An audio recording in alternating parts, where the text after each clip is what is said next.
The 1970s and early 80s gave us some of the most iconic arcade games ever made. Games that helped define the golden age of gaming. But flash forward nearly 20 years later and something unexpected would happen. These arcade legends would be brought back completely reimagined in 3D for consoles like the Sony PlayStation. They were curious releases to say the least, varying widely in both success and quality, though it's undeniable that some of them managed to break through and become staple titles for a whole new generation of gamers. And behind it all was a name you probably wouldn't expect: Hasbro, a company known for their toys and board games, not video games. So how did a toy company wind up reinventing some of the most iconic games ever made? Well, what's going on, everyone? My name is Evan. Welcome back to the evilslaw channel, and today we are taking a quick look back at this strange little era of 3D Golden Age arcade revivals. There was a lot of them. They kind of came out really quickly, and it all coalesces with Hasbro's short but fascinating run in the gaming industry. If you enjoy this video, hit the subscribe button, and let's dig in on the history of Hasbro's weird PS1 arcade revivals. By the early 1990s, Hasbro had become one of the fastest growing companies in America. The toy giant had accrued a wide portfolio of genuine smash hits like G.I. Joe, Mr. Potato Head, and Play-Doh. With the acquisitions of both Milton Bradley and Parker Brothers, Hasbro had gained the rights to a bunch of widely known board games, most importantly Monopoly. So, safe to say, things were going pretty well. But like all companies seek to do, Hasbro wanted to expand their ability to rank in cash, and video games looked like a perfect avenue. Before '95, Hasbro would just license out their properties to other publishers for a fee and let them handle development and production. It was safe, low risk, and not a bad investment. Most of these titles were just digital recreations of their board games anyway. They all sold well, and they had exceptional staying power in the market.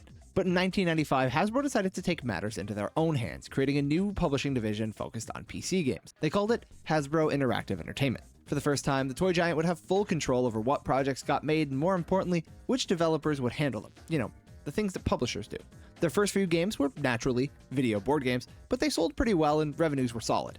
In January of 1997, Hasbro announced they'd jump ship to consoles on the PlayStation, and the plan was to accelerate HIE's portfolio in a very aggressive way. So, taking a page from their previous days as a licensee, Hasbro Interactive started asking around and cutting deals to make games using other licensed properties. They picked up the rights to Wheel of Fortune and Jeopardy, but HIE's fortunes changed forever in October of 1997 when they released their most successful and most consequential game in the branch's history. Why did the frog cross the road? He didn't. We've rebuilt one of the greatest video game heroes of all time, and now he's back. Frogger on CD-ROM. The classic arcade game is back and better than ever with more graphics, more worlds, more enemies, more superpowers, and it's more addictive than ever. The hardest part is turning it off. Frogger on CD-ROM for PC and PlayStation game console. Revived, rebuilt, and ready to hop. Hey, buddy. You okay? Frogger for the PlayStation was a massive hit, and in the words of Hasbro Interactive's founder, it was the gift that kept on giving.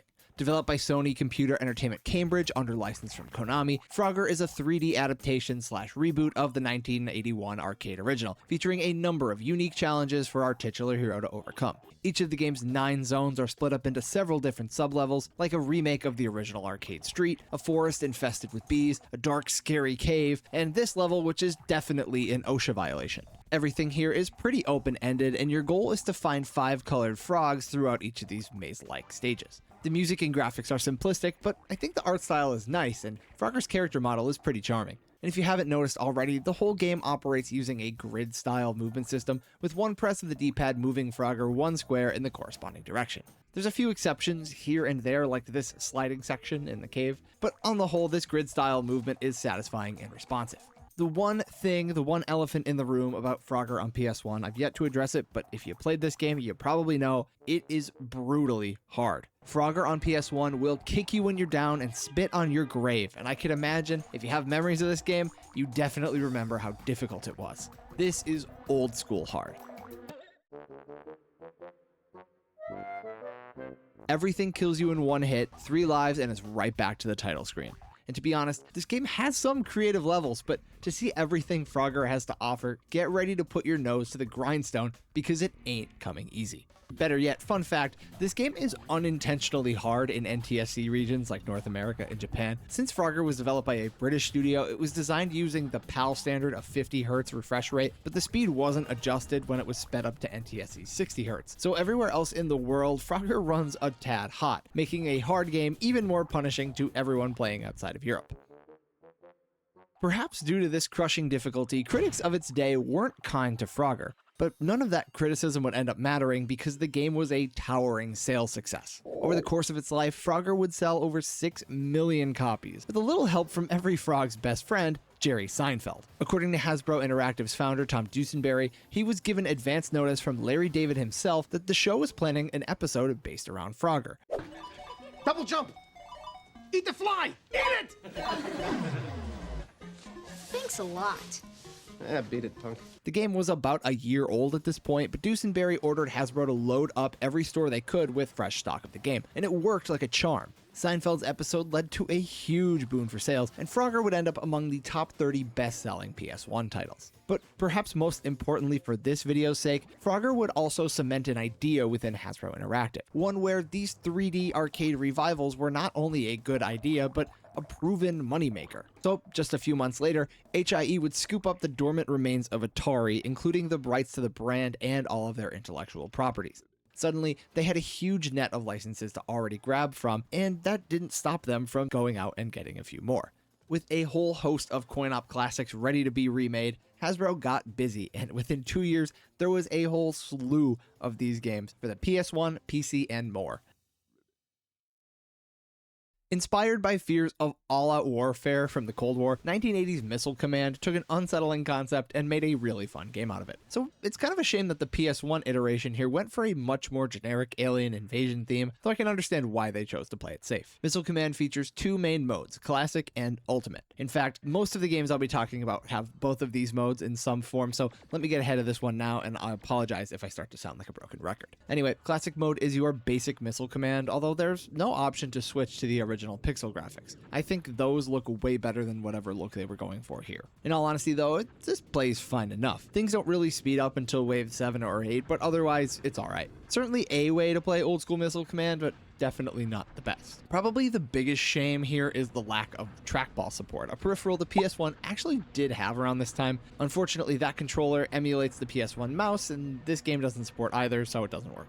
The main event here is Ultimate Mode, the big 3D remake, and for the most part, it's okay. Ultimate is a 6-level campaign which sees you traveling the world to defend various cities. There's a light story which does the absolute minimum to tie everything together, and in a trend we'll see with every other game in this video, there's a whole lot of FMV. They did not skimp out on the FMV budget whatsoever. Once you're in the game, this take on Missile Command is played in a semicircle-like plane, one in which you use the shoulder button on the PlayStation controller to rotate your field of view to shoot down missiles and alien ships. Yeah, on top of the missiles raining from the sky, you have to deal with these alien ships which all make a beeline cheap shot straight for one of your 3 pilots, and if you let one land a hit, you'll lose that ship and all of their remaining missiles, so it's absolutely imperative that you deal with them immediately and do not miss. Really, you only need to save 1 city in each level to progress, though the extra points you get from saving more do come in handy, but really, you gotta keep these pilots alive at all times. The controls, I'd say, are pretty good, and I enjoyed this mode once I got my sea legs. I think the boss fights were probably the highlight here for me, and there were some cool ideas for sure. And I like that between stages you can upgrade your power, capacity, and speed, along with various other power-ups with the points you earn throughout each of the levels, and these upgrades do feel substantial. Overall, Classic mode is whatever, but Ultimate is a cool twist on the Missile Command formula, and I think it's worth a shot. The game isn't long, nor is it expensive, so you could do this in an afternoon, and in any case, it's way better than Missile Command 3D on the Jaguar, so we're not off to a bad start here.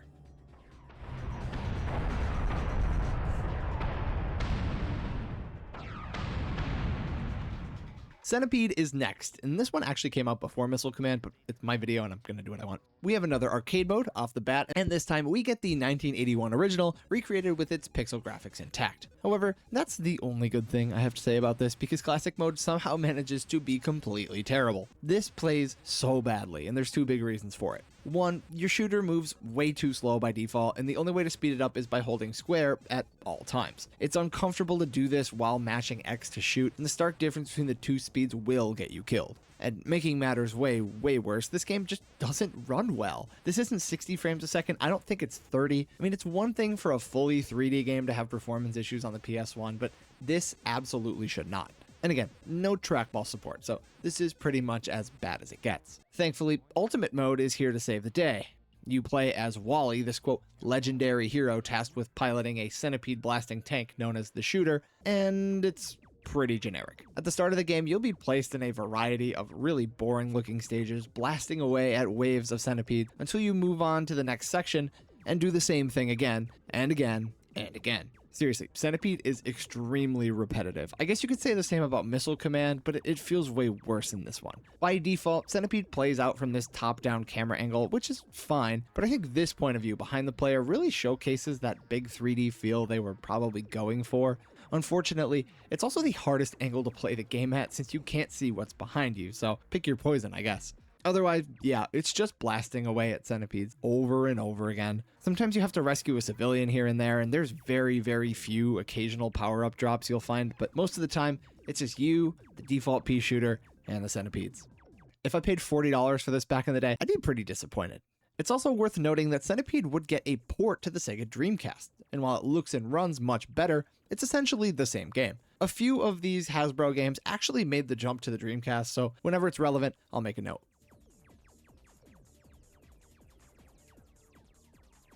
Up next is Pong: The Next Level, a reimagining of one of the most important games ever made, and also one of the most basic games ever made. So credit to Supersonic Software on this one. They really got the creative juices flowing and came up with something that's definitely Pong. The next level features over 15 stages, each with some particular gimmick, and in most cases, 3 missions of varying difficulty.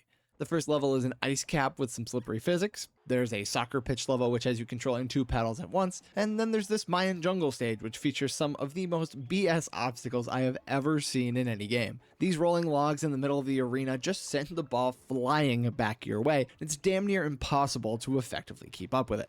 Most of the missions here pit you against a computer-controlled opponent, but there are a few which are just single paddle challenges as well. In my opinion, Pong has a lot of good things going for it. The graphics and art style are nice, the music is fitting, and from what I've read, the multiplayer experience is a blast. However, playing it by yourself, this game has a few major flaws that stop it from being anything more than pretty mediocre.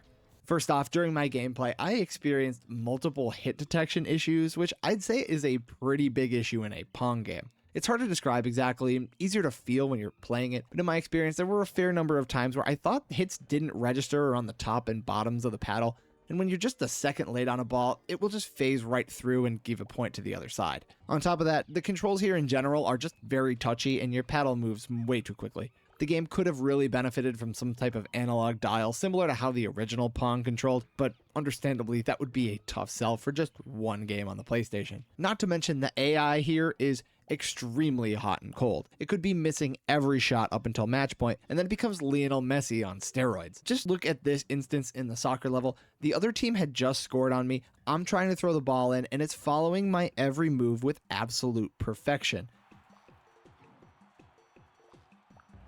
So in conclusion, I think Pong: The Next Level swings big and hits a foul ball. There's good ideas, but they can only go so far when the bones of the game are Pong. Not to mention all of the issues and the frustration factor. It gets old quick, and I think it's a tough sell.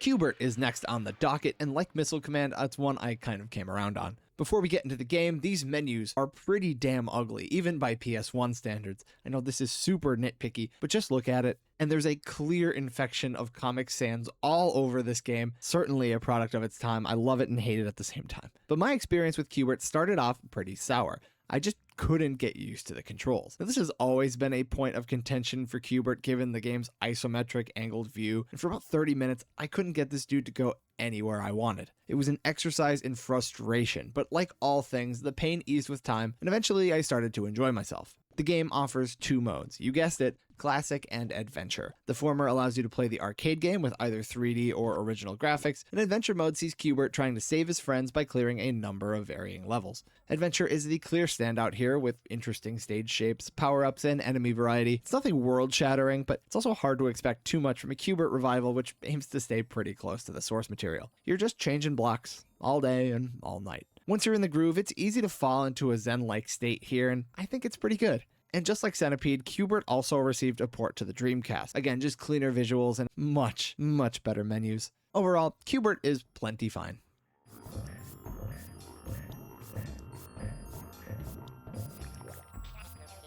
I'll just come right out and say it. Breakout is the hidden gem of this video. I had an absolute blast playing this game. It's one of those uniquely strange and charming titles that you can find hidden all throughout the PS1 library. Of course, this is a remake of the arcade game of the same name, and just like Pong, there was not a lot to work with here. So Breakout begins with a gang of Pong paddles all hanging out by the beach, taking in the sun and playing some volleyball. When their ball lands in the ocean, our main hero Bouncer volunteers to go swim and get it. But when he gets back, everyone has been kidnapped and Bouncer is also promptly thrown into jail. It's here that the Breakout begins. If you haven't already noticed, this game was made by the same team who made Pong: The Next Level, and it's pretty clear to see that Breakout was built off the bones of that game. What that means is a lot of the same hit detection issues are still present, though the controls do feel noticeably better and way less touchy. The speed of your paddle feels properly tuned. Furthermore, you're given a lot greater control when it comes to actually managing your shots, with the shoulder buttons allowing you to angle the paddle for more precision. There's a selection of power-ups ranging from useful to somewhat annoying, and I must say though, the core Breakout loop here is solid.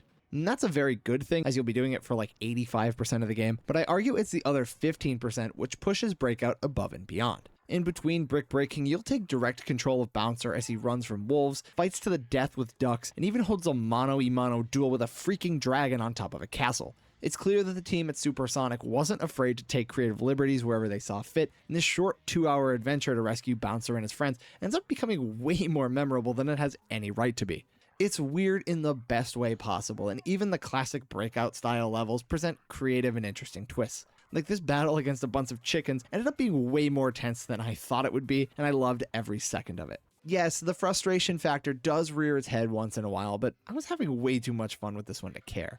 Another nice touch, when you save one of Bouncer's friends, you can actually use them in future stages, and they all have their own unique gameplay characteristics. Like this American flag dude is bigger, but he moves much slower, so it adds just a little bit more depth to this overall simple game. Breakout can be completed rather quickly, but the brisk pace absolutely complements the simplistic gameplay loop, and you're never stuck on one idea for way too long. I think everyone deserves to have a little bit of PS1 weirdness in their life, and if you're feeling up to it, Breakout is a great way to get your fix.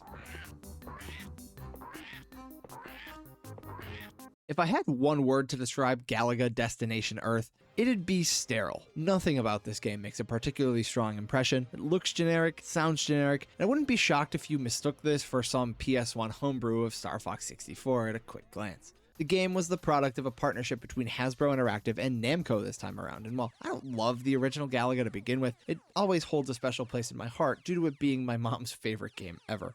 This plug and play right here got a lot of run in the evilslaw household growing up. Galaga Destination Earth takes that original concept into the third dimension and pretty much sucks all of the fun out of it in the process. The game revolves around your bland, default-looking spaceship taking out waves of enemies across 9 levels. Each of them is split up into several different waves, and each wave begins in a different point of view, or as the game likes to call it, a different formation.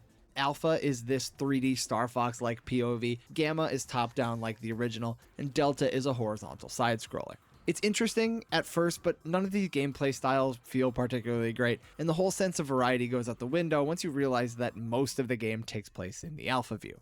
Initially, in this view, it's hard to understand what's going on, but once you settle in, you'll find a remarkably boring game. Some waves have you completing missions like rescuing escape pods and then doing it again, and then doing it again, yet 3 times in one level. I don't know, I was just really bored with this one. It made me feel shockingly little, and even in writing this, I had to refer back to my notes a lot because I didn't remember what this experience felt like. This game is an easy skip.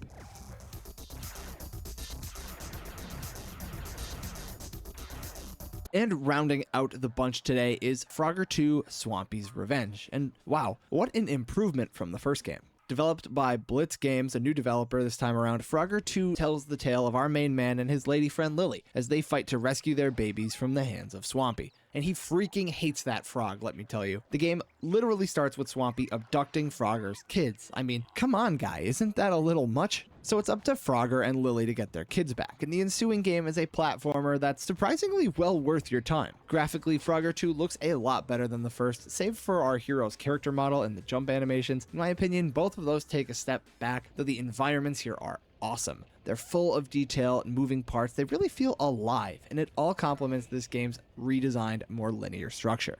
The grid-based movement is back, but gone are the open-ended mazes. Instead, each stage has a beginning and an end, with various sets of obstacles standing between you and all of the frog babies. You still have to collect all of them, but they act more like level checkpoints here, and missing them isn't something you'll really ever do. On top of that, some of the abilities from the first game, like the ribbit and the double jump, are improved upon here, and they perfectly complement the consistently fun and creative level designs from start to finish. Perhaps the best thing I can say about this game is that it's actually fair this time too. Sure, Frogger 2 can be hard, but it's never frustrating. I got sent back to the menu a lot in this game too, but I never felt like my failures weren't my fault. And I consider that a hallmark of good platformer design. I enjoyed my time with this game a lot, and the soundtrack kicks ass. It's great.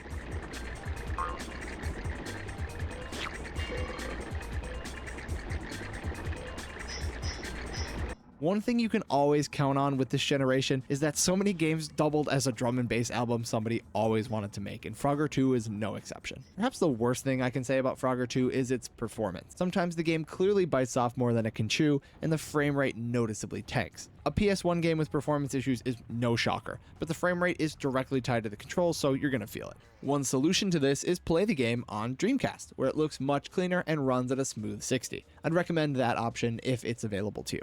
Overall, Frogger 2 is the best game I played for this video. It comes highly recommended, and it also sold really well. Over 2 million copies across all platforms, and unlike the first game, it was a critical hit as well. Definitely give Frogger 2 a shot.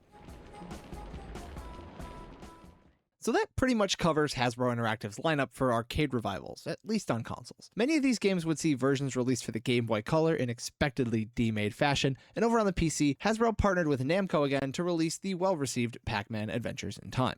It's also worth noting that around this time, at least one other publisher, Activision, was making similar 3D arcade reboots. One of them was Asteroids, which Hasbro actually owned. I couldn't find any exact reason why this game wasn't handled by Hasbro, but my best theory is that it was licensed and started development before the Atari buyout. If you have any more insight on this very random factoid, do leave me a comment because I'm interested to know. So these revivals did play a big part in Hasbro Interactive's release strategy, 100%, but to say that that's all they were doing at the time would be burying the lead a little bit. The games were just one portion of HIE's rapidly growing business. Within just 4 years, they had become among the most successful and aggressive names in video game publishing. And right after they bought Atari, Hasbro went on a buying spree again, acquiring Avalon Hill and, more importantly, Microprose, a deal which went on to produce landmark PC releases such as Civilization II and Roller Coaster Tycoon. But HIE's monumental rise would eventually leave them in a bit of a sticky situation. They had grown rapidly due to aggressive licensing deals and acquisitions, essentially spending money to make money, but in 1999 marked the first year where the rewards didn't quite stack up to the risks. Returns remained disappointingly low, and for the first time in over 20 years, Hasbro on the whole was set to lose money in 2000. A few bad toy launches and the dot-com crash left them in a rush to cut costs, and one of the first parts of their business they looked at was Hasbro Interactive. On December 6, 2000, Hasbro agreed to sell its struggling publishing brand to French publisher Infogrames for $100 million. That included all the rights to Atari, its IPs, and to Microprose, so this was a big deal. The toy giant's video game experiment was over, and it had only lasted about 6 years. In some ways, the timing worked out well, as it seems somebody at Konami woke up to the massive sales success of the Frogger franchise, and that feels weird to say today, but it's 100% true. So Konami took the IP in-house for its next game, and they launched another franchise reboot known as Frogger: The Great Quest. It was not very well liked, and please, dear lord, I wish I may, I wish I must find a princess before I bust. Interestingly, it seems Blitz Games did make a pitch for Frogger 3 in the same style that Swampy's Revenge was in. I couldn't 100% find a source that absolutely confirmed this, but I presume that the idea was turned down by Konami, and that project almost certainly became Zapper One-Winged Cricket. That was published by Infogrames, and come on, just look at it. This was clearly Frogger 3 at one point. A last word on Infogrames then. In 2003, the company would drop that name altogether and completely rebrand to just Atari, which it still operates under today. So when you see any of their amazing documentary-style collection games like Atari 50, just know that some of Hasbro Interactive still lives on in there to this day. Let's finish this off with a quick collector's view, something I really like to do as a game collector myself. If you want to add any of these weird 3D Hasbro arcade game revivals to your personal collection, well, they're all really affordable. For complete PlayStation copies of all of these games, expect to pay no more than $20 for any of them, and in most cases, I'd say if you paid $20 on the dot, you probably shelled out too much. The Dreamcast ports do cross that $20 threshold, but not by much. If you have access, I'd say go with the Dreamcast versions if you can. The upgrades are noticeable, but if I can leave you with anything from this video, please go play Frogger 2 and Breakout. Those games rock. And so that's pretty much it for this video. Let me know down in the comments, guys. Do you remember playing any of these games recently, when you were younger, when you were growing up? Let me know down in the comments. Let's move the discussion to the comment section. That is my favorite part about making these videos. If you guys enjoyed this video, I would really appreciate it if you would hit the like button and subscribe. We are on the road to 10,000 subscribers. It is very, very close. We are within reach, and I cannot do it without your help. But anyway, that's all I have for this video. Peace out, everybody. I will see you in the next one.